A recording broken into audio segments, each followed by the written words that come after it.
Okay, Sunil, welcome to the show. Hi, Omer. Thanks for having me. Do you have a favorite quote, something that inspires or motivates you that you can share with us? Yeah, I try to take, lessons from founders outside of tech. Sometimes we tend to lose sight of those, right? There are great businesses out there.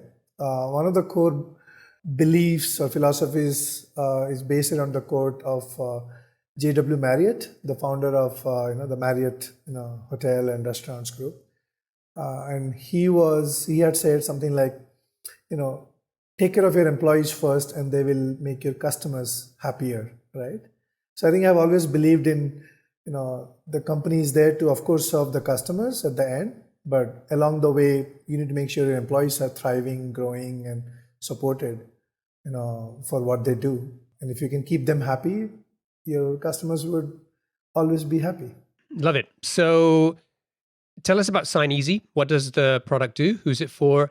And what's the main problem you're helping to solve? Yeah, so Signeasy is a contract workflow platform that helps businesses to simplify and automate their contract workflows so that they can improve their team's productivity and also accelerate their business operations, right? The platform is used by businesses in over 100 countries around the world to prepare, send, execute, and manage digital contracts. And we are known for our ease of use, our long-term value for money or the budget that we, at the affordable budget that we provide a great solution, and also the customer satisfaction and delight. Can you give us a sense of the size of the business? Where are you in terms of revenue, number of customers, size of team? Yeah, we're in a high single digit or seven-figure annual recurring revenue at this point. Probably be getting to an eight-figure ARR number pretty soon. The company has close to 50,000 business customers who use the platform in over 100 countries, and we have over 10 million users who have signed or processed a contract with us. And the business is bootstrapped. And it is bootstrapped with a little bit of external funding from some strategic advisors as part of a small round. Yeah, but you raised that money recently in the last few years, isn't that right? Yeah, just a couple of years ago, after we grew the company profitably and healthily, we decided to take some advice and along with that, some financial investment. So let's talk about where the story begins. Where did the idea for Signeasy come from? So the original idea came when I was traveling in Mexico, where I was waiting for a job offer from a Bay Area based startup. And I was excited to receive the job offer while I was traveling in Mexico. It was in the Riviera Maya region of Mexico. And I went through that pain point of not being able to, find a easy way, or in the sense, I had to look around for a printer and then print those pages out and then sort of, sign them and then either fax or scan them back, right? And that pain point sort of stayed in my mind for a long time, even though I could do this on paper. I just thought, hey, what if there was a simpler and easier way for you to do this from your smartphone? And iPhones had just come out maybe a year or 2 years before that. So that sort of was, sort of the light bulb moment, hey, maybe I could do something about this to enable executives and, business people who travel, for them to sign documents on the go. And yeah, that was back in 2009 sort of a time frame. And I ended up joining the job, but this idea sort of kept playing in my mind. And I thought I should do something about it because I always wanted to build a product, with a pain point that I can correlate to or I can feel very close to. So when you sort of had that epiphany, did you look in the market? Were there, for other products, what was going on at the time, and what did you see from your research that encouraged you to move ahead with the idea? Yeah, so it took me like 6 months to do my research. I was still like playing around. Hey, is this something I want to spend a lot of time on to build a product for? So at that time, I think a few years before that, DocuSign had started, and there was another company, EcoSign, but DocuSign was sort of one of the first players in this space. But what after my research, what I realized is that they were solving it. The problem statements were very similar, but they were solving it for the sender, in a business who needs to send a contract out using a web interface, and then the end user or the signer or the consumer can sign it, right? But I was solving it from the signer's perspective, right? You still receive an email attachment or maybe a link to a cloud, maybe most common scenario is an email attachment. So from the signer, do you have the power? Do you have a way to just take the document, use an app, and then sign it and send it back? So I sort of solved on the other spectrum of the use case. One is sending a contract for signature. The other is receiving a contract and just and signing it and sending it back. So I sort of started from this end user focused pain point, and that was the core differentiation for our mobile app that we built, and that sort of took off from there, because of the unique value we provided to, this innovation that we provided to end users.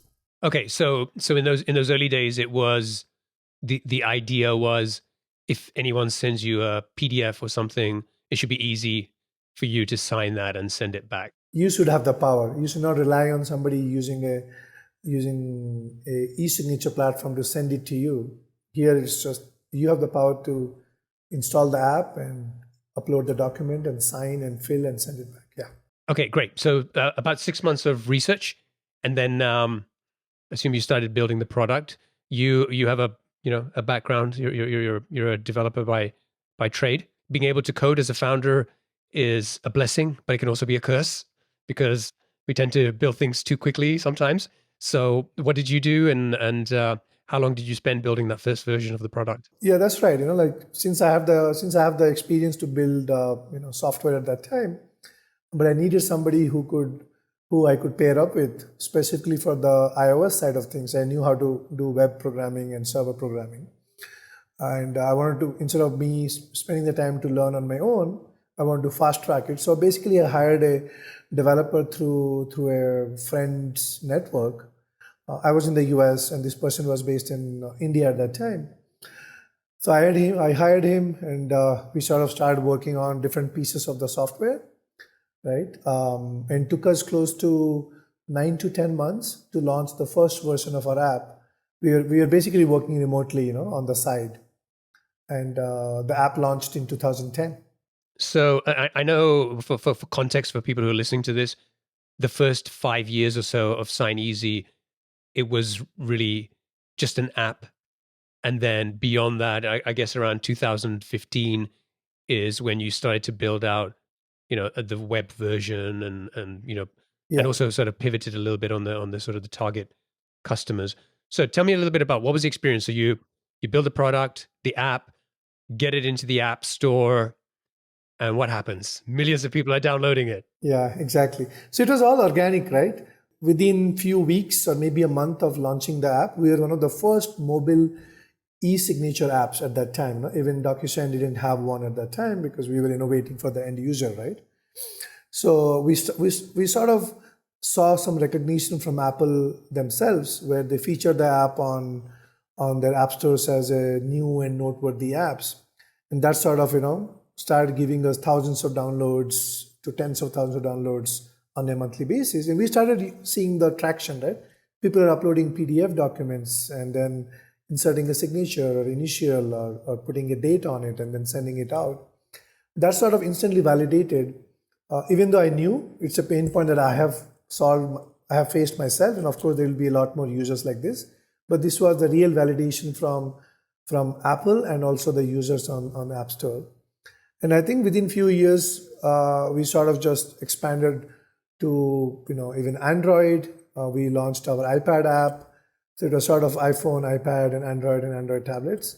And across all these platforms, the user experience and the uniqueness of the feature that we were providing, right? It was sort of attracting a lot of attention from our partners like Apple. So we started seeing ourselves getting featured in even countries outside of US, right? The app was originally launched in the US, but we localized the app. We were able to monetize because in-app subscriptions, it was very self-served. You try the free version, you like it, you want to sign more documents, or you want a an advanced feature maybe, and people would buy the higher plans. So the first 4 or 5 years, basically it was working closely with Apple and Google to make sure we are the best e-signature app for end users, professionals and consumers and small businesses. So presumably, if you're targeting uh, consumers or prosumers, as you said, they're probably a little bit more price sensitive than charging an enterprise business. Yeah. So what were you charging? Was it a one-time thing? Did they buy credits? Was it monthly subscription? So it started with the one-time thing. You buy once and then you can use it, a lifetime, right? To give you like some examples, we started charging like somewhere around $10 for lifetime, right? You buy for $10 and you can sign as many documents how long you want it, right? But then we realized after a few years of this monetization, we're actually providing a cloud-based application where today you are using iPhone, but tomorrow you might use an Android device. So you want your documents to be saved and be retrieved and being able to use it across any mobile device, right? So we started then switching to a subscription model where that $10 lifetime became $10 annual. And then as we added more and more capabilities and we learned the value of the product to the customer base, we started charging $10 per month. And now we have plans on the App Store which can charge up to $25, $30 per month per user. So this sort of has been a learning around the pricing and packaging, not only on the mobile app stores, but hopefully we can talk about that even for the most recent web products and other packages. Yeah, I think we should jump into that because I think the app story is interesting, but I think when you made that shift is even more interesting and kind of relevant to people listening here. You said you started to build a web version around 2015, 16. Do you remember roughly like what you were doing in terms of revenue with just the app store at the time? Yeah, we were doing already a few millions at that time, just based on app stores. Just to note, right, we were featured on, in all the Apple retail stores around the world on the demo devices Wow. because of, like you walk into 400 stores around the world, you'll see Signeasy on the iPad devices. We were in two of the Apple's global commercials for iPhone and iPad for small businesses. So based on that, we sort of, became one of the top 100 grossing apps, and that helped us to, monetize without any effort, build the best product, and then people are downloading and they're buying for it. That gave us, made us, basically reach few $1 million of ARR without any marketing team, just product, right? So I want to ask you about that before you go on. What does it take for someone to get Apple to promote your product like that? Was this like you going out and finding people at Apple and trying to make a case for your product?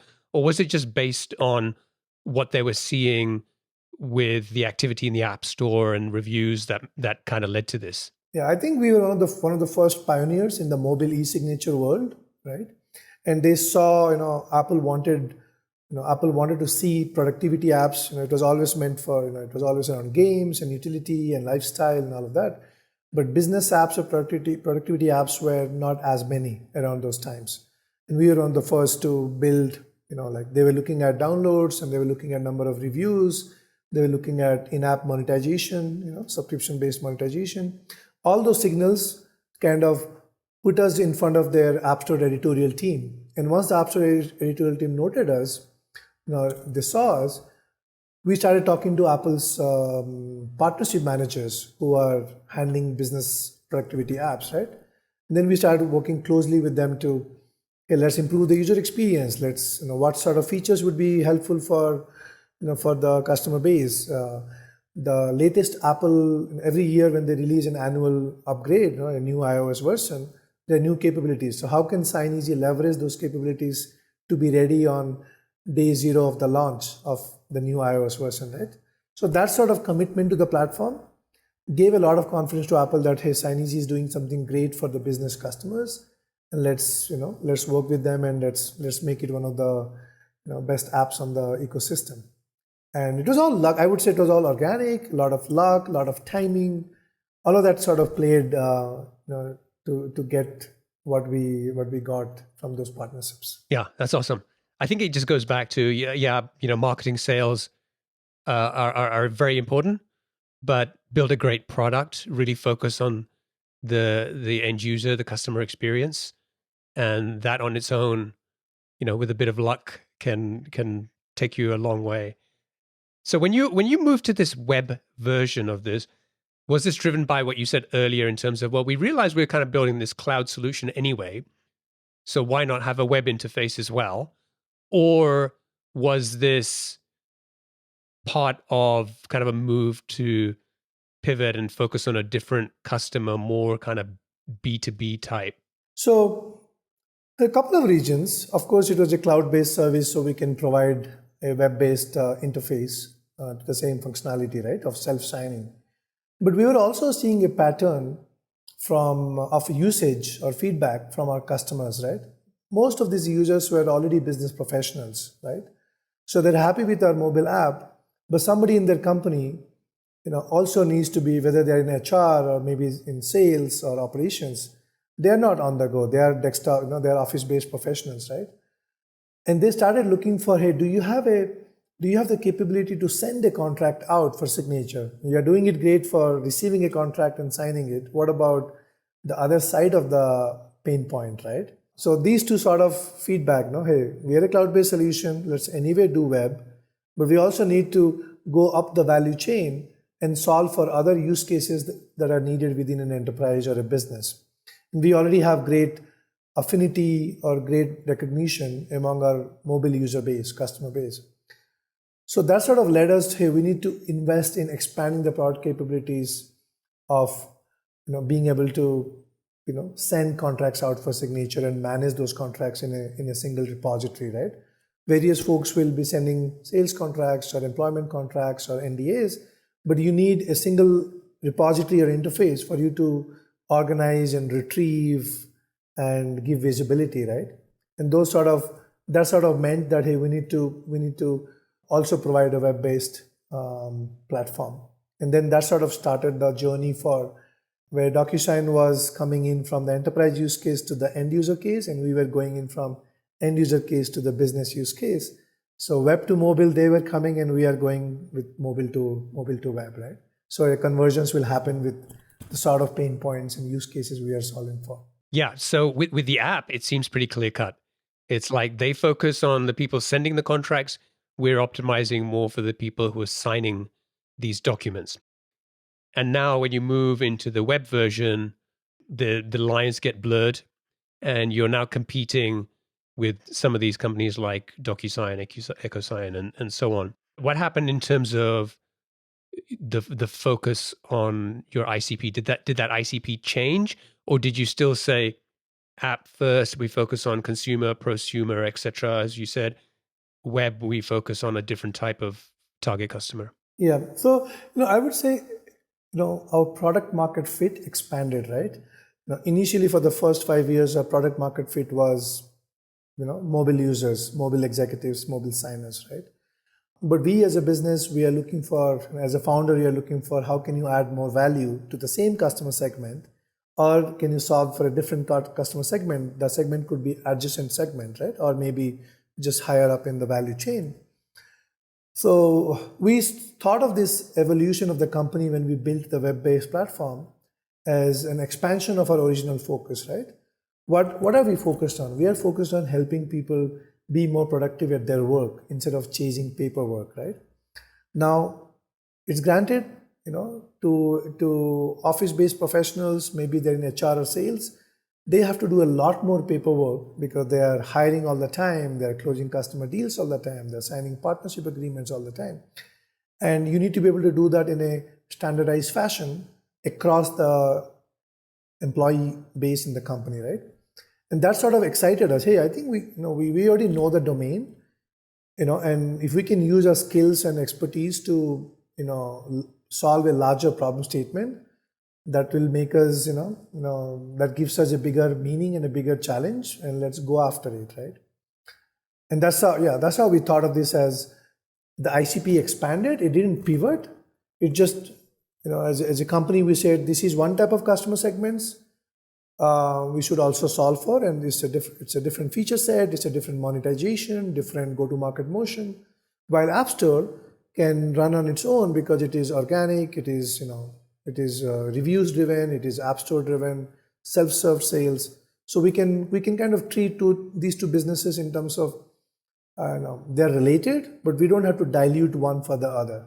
Got it. Okay. So you've got this web version of Signeasy in market now. You presumably some of the people who are asking you to address that use case of sending contracts, existing customers presumably convert and start using that. Beyond converting existing customers, how did you find new customers for this product? So the initial seeding of our customers for our business product using the web, it came from our mobile users because they happen to be working in companies, right? One person talked to another colleague or to the department head, and we saw sort of, we got like probably hundreds of customers just through referrals from our existing customers base into their organization for buying as a team license instead of a single mobile license, buy as a team license on the web, right? Of course, for more use cases, not just signing contracts, but sending contracts and setting up templates and being able to create visibility of status of reports, status of contract to someone else, to a manager maybe, right? The salesperson might send a contract, but the manager wants to be looped in for what is the status of where is it standing right now, right? So those use cases kind of made it very easy for referrals to happen. But we also started looking at, okay, now that we are a web-based platform in a B2B SaaS world, you have to do a lot of SEO. You have to do a lot of content marketing because that's how you can validate what customers are looking for, and can you use those signals to do your messaging properly, right? You think there are 3 pain points you're solving, but if you see customers care about one pain point a lot more, the feature is the same, but the pain point you're talking about is more, more specific to the largest, intent, right? So we started investing in digital marketing, which is, look for keywords around, e-signatures, signing contracts, converting PDFs to words, sales templates or HR employment templates, NDA templates. So we did a lot of SEO around these, core keywords and also long tail keywords. Then we started investing in content marketing, right? We are not solving for signature. We are solving an organization to become more digitally efficient in traditional paperwork, right?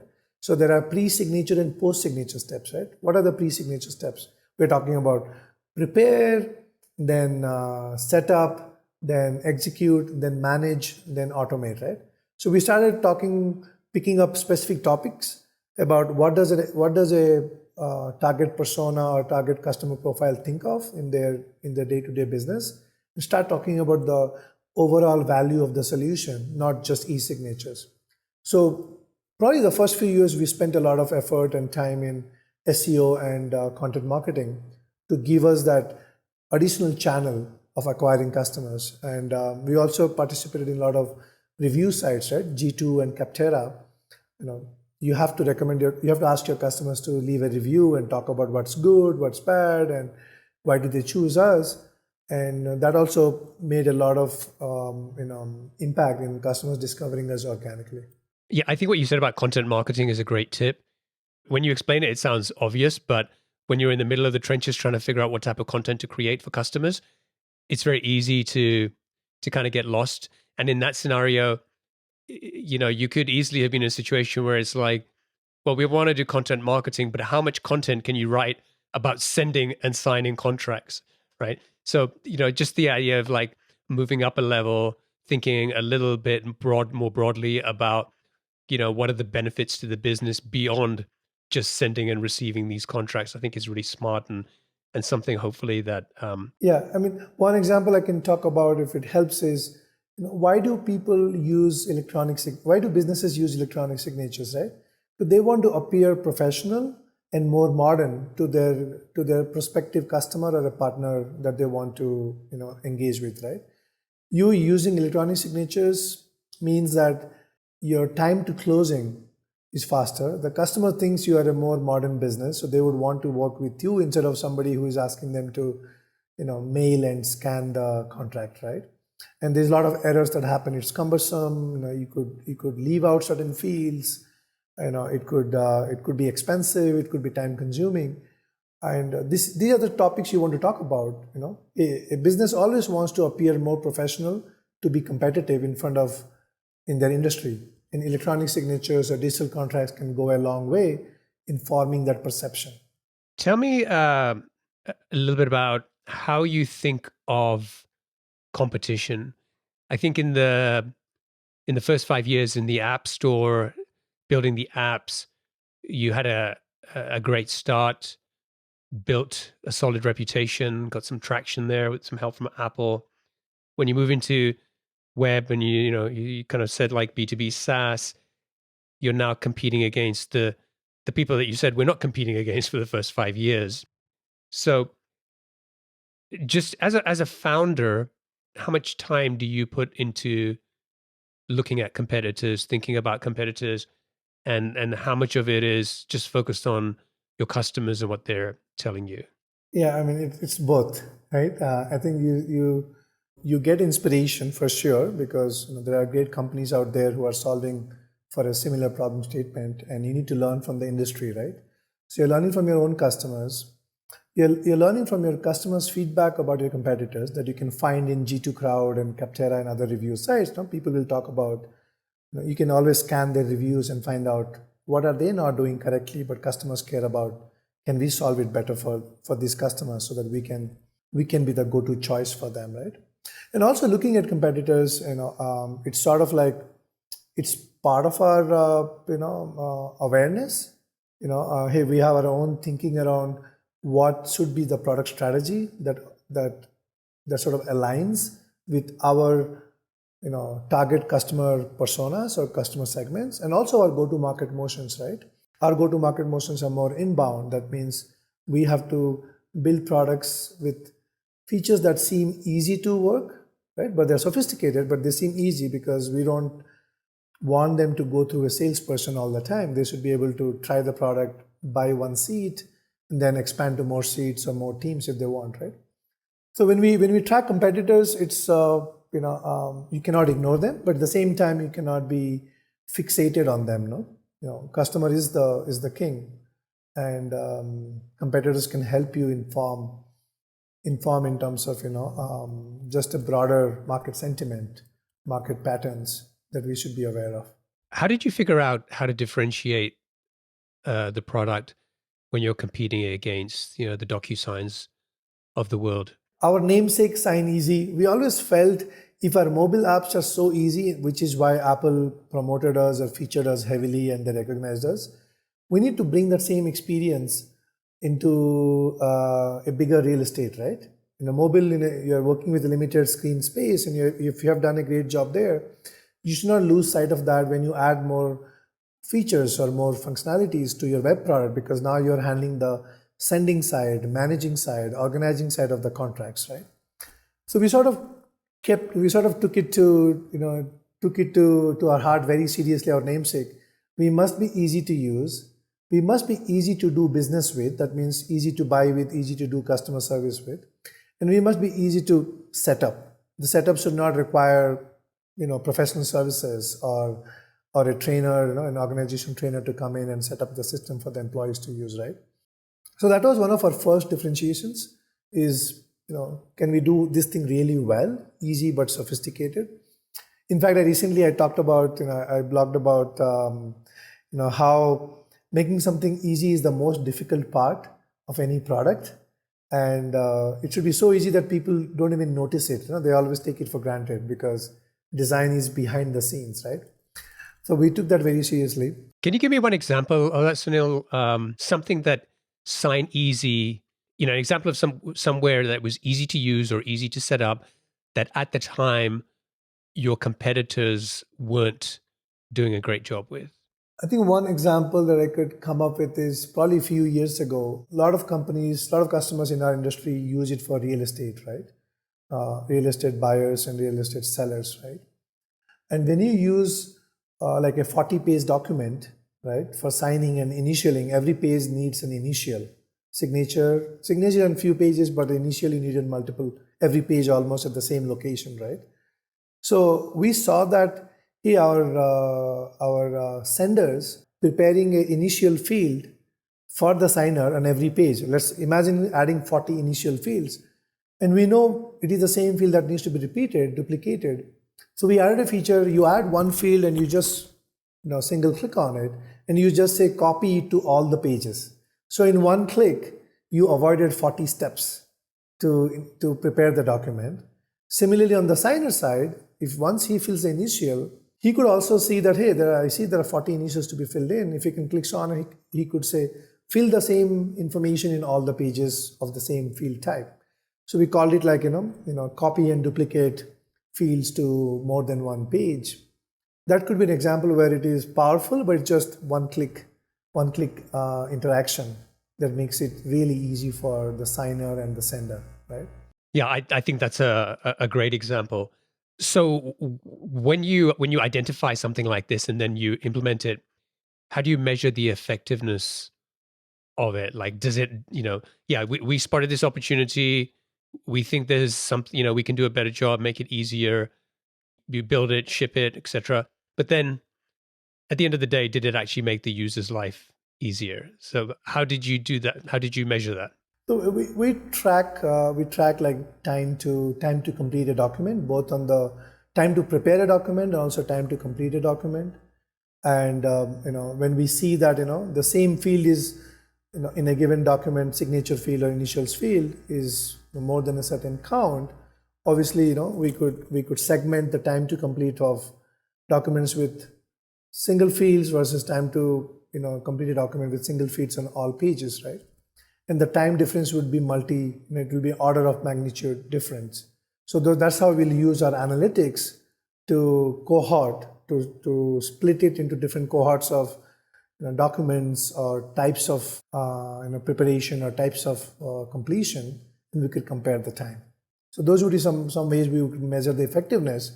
Now, some of the features that we build are not necessarily monetizable, right? We build it to increase the delight. So if it is a delight focus functionality, then you use it through usage or repeat usage or time to complete. But if you add a differentiating feature, which is easy, and you want to monetize it, then you look at how many people upgraded to a higher plan because they saw a paywall. Hey, I want to use this feature, but there's a paywall on it. So they have to upgrade to that plan, and you can track the conversion path to know that the effectiveness of that particular feature. So I think you said once after the first 5 years of building the app, you moved to the web version, and you were doing seven figures. Or Yeah, we're doing a few millions already. Yeah. did you at any time in those five years or so think about raising money? It's sort of a serendipity that once you get the taste of profitability, right? Once you're profitable, you sort of know, hey, you feel like you have more choices, right? To decide what the success criteria of your company should be, right? And I felt that once you and this is my thinking at that stage, right? We have a small team of around 20 people by that time. We're talking about 2015, 2016. We have a small team. We are extremely passionate about solving this mobile app use case, and Apple and Google are recognizing us. And we are just happily solving, listening to customers' feedback, looking at support tickets, and looking at what else can we build, because I was the first user. The good thing in my case is I'm the first user of it's like a perfect founder problem fit. Now there's product market fit, and then there's a founder problem fit. So I always had a vision of, hey, what else can we do to make my life easier, because I'm running a business. I have a 20-member team, so I should be looking at more use cases that's needed at Signeasy, and hopefully that applies to other small businesses which are using our mobile app, right? So that the choice of learning at your own pace, I could afford it being bootstrapped. Once you raise money, sometimes prematurely, right? I think there's a time for raising money. The business needs to be ready to raise the money and deploy it, not just raise money because of everyone else is raising money. So I could afford that. I would like to learn at my own pace. Being an entrepreneur, as a solo founder or as a bootstrapper, I think it's a lot about your personal journey, along with what your customers are seeing, along with how the company is doing. So I felt I didn't want to spend a lot of time to talk to investors. I did speak to some investors, but I know we were the company was bootstrapped mostly out of India. Even though we launched the app in the US, but the team was based in India. I felt the investors were not ready to see this problem statement being solved when the customer segment was mostly in North America. Right? But now people have warmed up to B2B SaaS in India.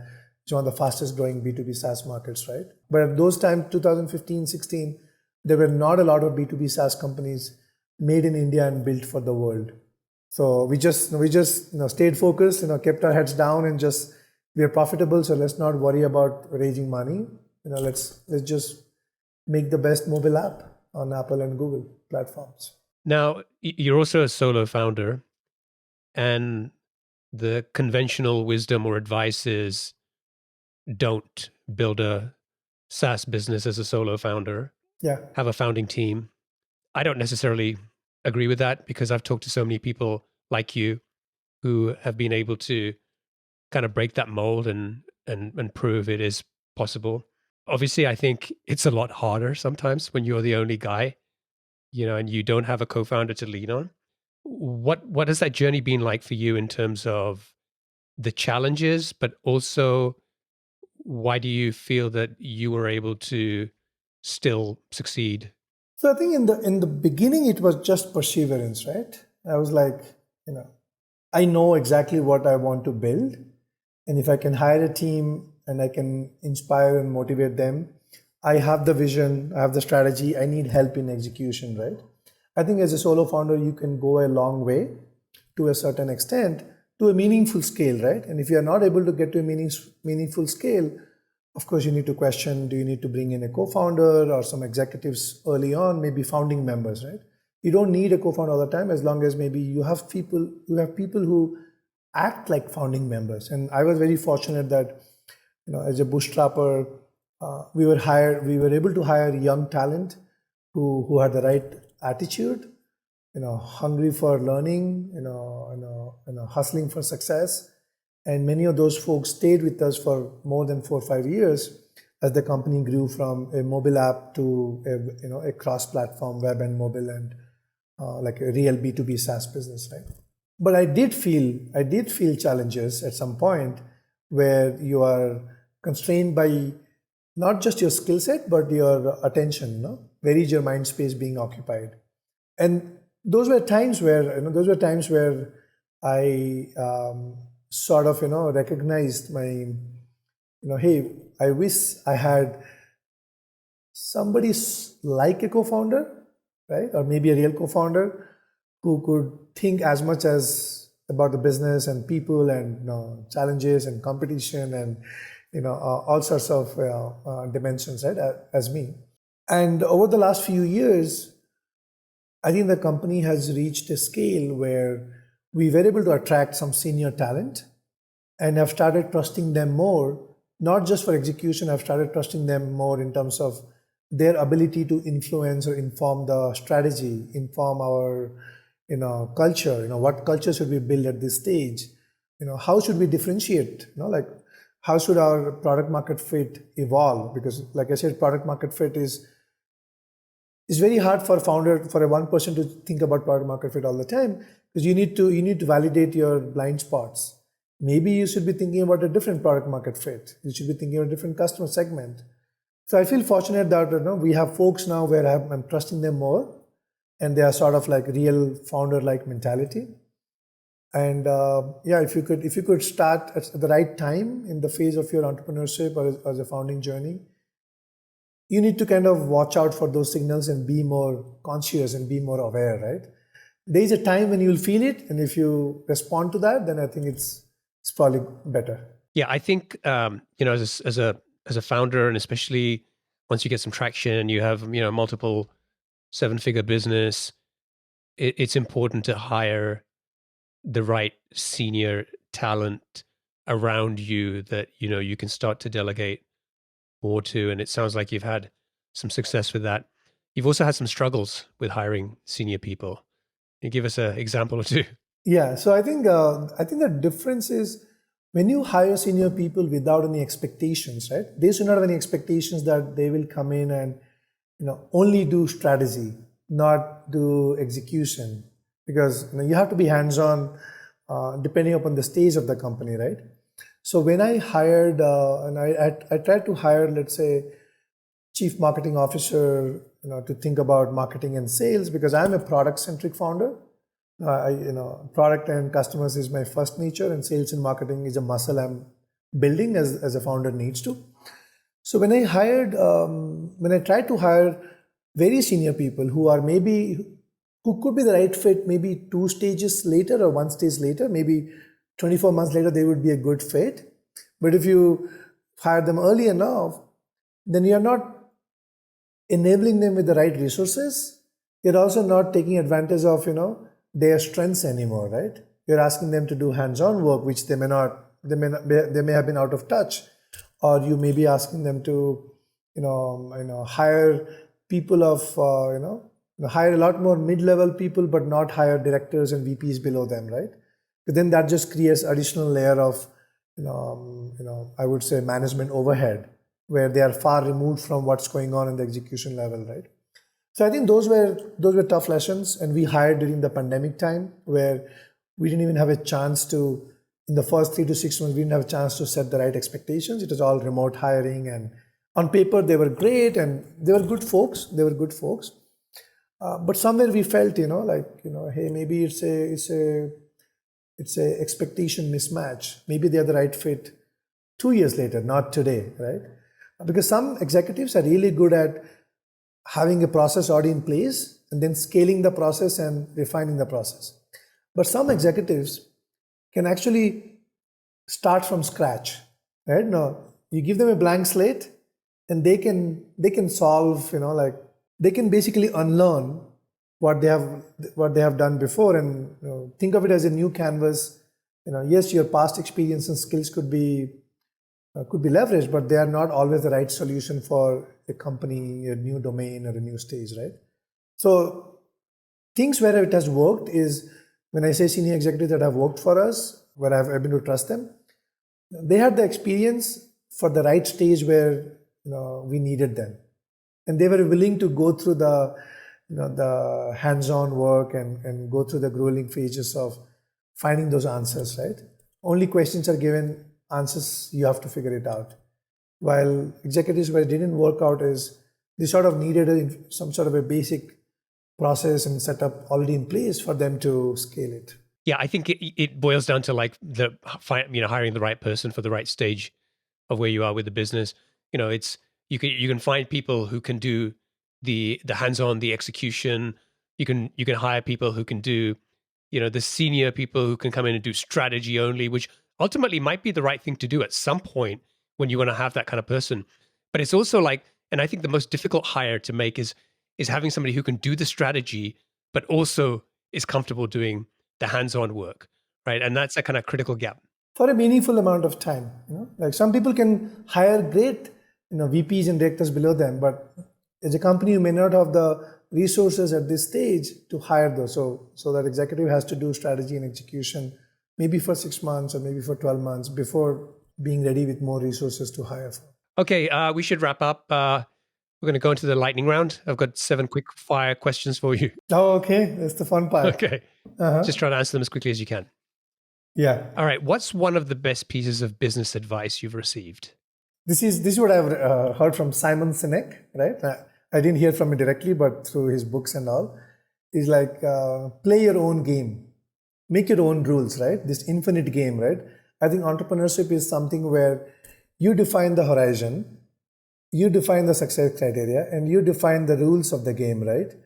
And there are no fixed rules. In any other competition, you are playing with certain number of people, certain number of rules, certain number of time frame, and you have to win it. Here you decide what is your winning checkpoint and what are the environments for that, right? So I think that's play the infinite game is something I feel I resonate really well. I really like that. I haven't heard that before. What book would you recommend to our audience and why? Yeah, so there are many books, but most recently, I think I did a, and I basically I did a rereading of Ikigai. This is the book about the Japanese secrets to a long and happy life. As an entrepreneur, you need to still have some balanced few things outside of your company, and it just talks about how to live a balanced life, happy and a long life. So I think that's a great book to be grounded when you're having big ambitions and big plans, but things don't always go as per the plan, or right. So you need something to ground you. So that's a great book I would recommend. Do you remember the author? It's a very famous. They have two editions now, volume one and volume two. Ikigai is spelled as Ikigai. Ikigai. It's actually because I have a Ikigai book as well, and I liked it so much. I bought the Kindle book. I bought the hardback book because it's one of those books that feels appropriate to read on paper. I don't know why. Yeah, I think the author's name is Hector Garcia, the Spanish author who lived in Japan and sort of studied the Japanese folks. We will include a link to that. What's one attribute or characteristic in your mind of a successful founder? Yeah, I was thinking about that. I think there are two. Perseverance you need to get through day to day, and optimism, right? You just have to be optimistic at all times to get to success at some point in your entrepreneurial journey. What's your favorite personal productivity tool or habit? It's a hack that I use. I don't think it's a big hack. It's a small hack. I use WhatsApp group, where it's a group with just me as a member. I use and I write down my ideas, thoughts. I leave voice notes related to work, related to life, just as a message to myself in WhatsApp, right? So it's a one-person group chat, and I think that's a great productivity hack for me. Yeah, that's a great idea. What's a new or crazy business idea you'd love to pursue if you had the time? I think I'm happy doing what I'm doing. I haven't thought about anything else. There's a lot to solve in our space of Signeasy, and probably it's going to stay like that for a meaningful future. A committed founder. What's an interesting or fun fact about you that most people don't know? I have insane amount of curiosity, so I have a habit of picking random videos from TED or YouTube, just to learn some on random topics, just to kind of feed my curiosity, and I do that very very regularly. And finally, what's one of your most important passions outside of your work? I love to ski, and a few years ago I started flying a drone. So those are the two things I do to take off my mind off of work. Yeah. Sunil, thank you so much for joining me, sharing your story, unpacking the last 12, 13 years of building this business and some of the ups and downs along the way. If people want to check out Sign Easy, they can go to signeasy.com and also find you in the App Store, I'm sure. And if folks want to get in touch with you, what's the best way for them to do that? They can reach out to me on Twitter. Twitter handle is Spatro. I also have a LinkedIn newsletter where I talk about lessons of building a company or a startup in a healthy and a sustainable manner. It's called The Signature Startup. It's a newsletter on LinkedIn. We'll try to include a link in the show notes to that. And before you go, tell me how you got that sign up in Times Square saying that Sign Easy had celebrating 100 million contracts that you've handled. Yeah, so it was a great milestone we were waiting for to kind of celebrate for our own team, and also for our partners and investors who have supported us, right? Around December of last year, we reached officially 100 million contracts milestone, where a customer has either have them processed with our platform, or they have sent it for a signature, right? And the way we went about is, we are seeing a lot of startups make funding announcements, but we wanted to talk about something else.